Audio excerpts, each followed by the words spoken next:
Today, I'm going to be showing you how to replace the water pump on a Mark 6 Volkswagen Jetta. First, what you'll need to do is remove the upper engine cover. This just simply pulls off you can pull on all the corners and just kind of pop it up, or just kind of yank on it however you see fit, but it'll just come right off. Next, you're going to remove this air intake. It attaches just above the bumper and has a few fasteners holding it on.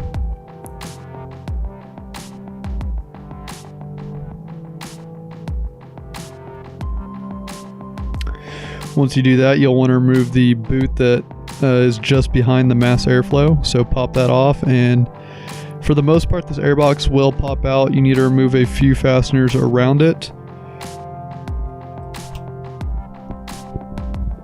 Next, you'll want to go around the top of the airbox and remove all the fasteners that attach the top of the airbox to the bottom. There are a couple fasteners up towards the mass airflow that are kind of hard to see, but they also need to be removed to pull the top half off. This is just the same exact procedure as if you're changing the air filter.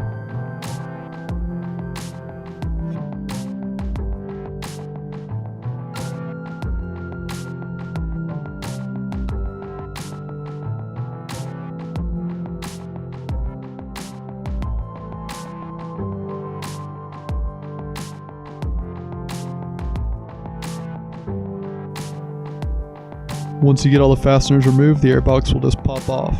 Now, same thing goes for the bottom. It is a rivet holding it on, but there's also another catch to this that we did not quite find out.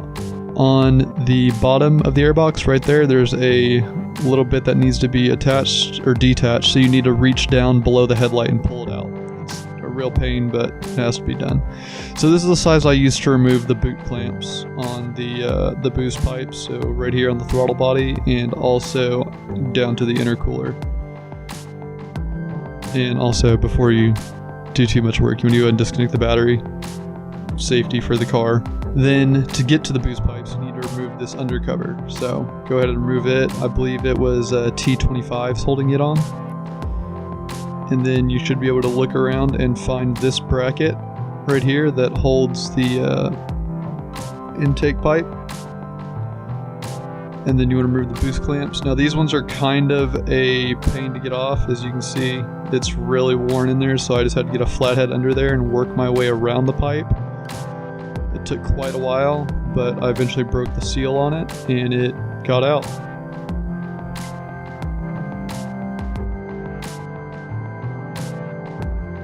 Next, you want to remove this connector. Now this is the best way to do it by far. You just get a flathead and twist it and it pulls it right out. We had to really fight with that one to get it off there. The next biggest fight was by far this throttle body boot, just because there's no real way to get a good grip on it. You're cutting your hand everywhere. It's a real pain, but it can be done. It just takes quite a while to get it out of there.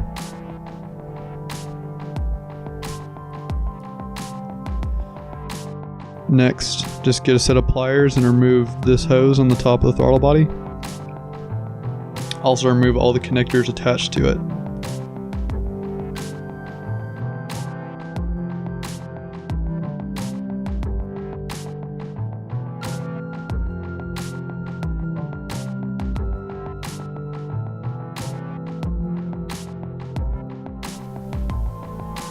Then you want to remove the PCV off the intake. This one was kind of a pain as well. Just these clips in general, they're really easy to break, and they're just, I hate them with everything in me. But then you remove this hose and you see the whole harness of connectors here. The clips all have to be taken off the intake as well, because the whole intake is going to have to come off to get to the water pump. Next, you'll remove the throttle body, but to do that you'll have to remove these hard pipes that cross in front of it and probably the oil filter, just to be able to reach around to it. Next, you'll want to remove all the hoses attached to this solenoid. Just on the other side of the intake, there's also a junction of connectors here as well. You want to remove the screws that hold it to the intake and go ahead and disconnect the connectors just to make it easier to remove. Next, we're going to get the fuel lines. As you can see, I tried to wrench on that hose, which is not what you're supposed to do. You're supposed to wrench on this line here. Now you don't have a lot of room here to break this loose, but with a little disregard for your knuckles, you can easily break it loose. So next we're going to disconnect the fuel line, fuel return, and then also take this nut off for the intake. Now these next bolts I'm showing you are all the intake bolts, the one that hold the intake actually onto the cylinder head. So they are all T30 and 10 millimeters. So I think there's two 10 millimeters that hold it on, and the rest are T30. So you just go ahead and remove those, and then you have to get this triple square to remove the lower intake support. It's really a pain, and I went ahead and removed the oil filter to be able to get this connector disconnected. Once everything is disconnected, you just grab the intake and start slowly pulling it out of the head. This kind of motion, this helps unseat the injectors from the head and helps it slide out of the head just a little bit better. Next, you want to go ahead and disconnect this temperature sensor from the water pump. Then you want to disconnect this T30 holding the this pipe that goes into the water pump off, and you also want to disconnect the hoses that hold it on, because otherwise you really will struggle getting it out. And everything about this plastic just feels like it's going to break, so I tried to take any pressure off it that wasn't needed. Then you want to take off the T30 that holds this belt cover on, and there's actually two of them there. And the cover comes right off, and I used a flathead to actually push the belt off there, because otherwise it's really difficult. So just use a flathead, push it off there, and set it to the side. Once you do that, you can remove the upper and lower hoses. Start with the upper, of course, because it's blocking the lower.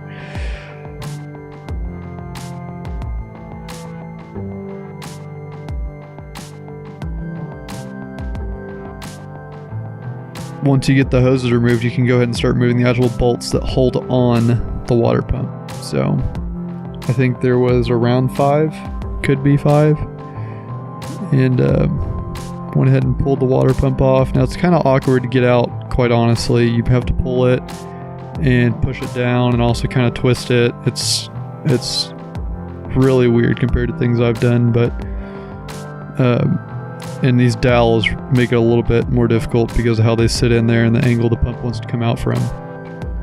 Now keep in mind you have a little like swivel joint inside of the oil cooler there, so you have to be sure that it comes out as well. I mean, it doesn't have to come out, but it may, so just keep that in mind. I don't think ours came out. See, you can see it hanging out of there of the oil cooler. Now replace this. We actually put this thing back together, and then it started leaking from that. It's very common for it to leak from this. So the rest of this is just going back in with the reverse order of taking it apart. The only thing I will add is that putting this water pump belt back on is a huge pain. There may be a way you're supposed to do it. If there is, I'm not sure, but what I did do to get it back on was I put a few teeth on the water pump pulley, and then I had a friend on the other side of the car. We put the car in 5th gear because this was a manual car. We put the car in 5th gear and then went ahead and rolled both wheels, I believe, backwards at the same time so that it turned the engine over, and when it turned the engine over, it rolled the belt onto the water pump. So if you have a manual, that is something you can do to get the belt back on. If not, you may have to go to a forum or something to find a way to actually get the belt back on, because I'm not sure the proper way, but that is a way we accomplished it. Hey, I would like to thank you guys for watching. If this video helped you out, let me know by leaving a like. If not, go ahead and leave a comment and let me know what you guys think and what I could have done better. And if you have any questions, feel free to ask them in the comments. I'm glad to help. I try to help out as much as possible. Just most of all, let me know what you guys think. And thanks for watching.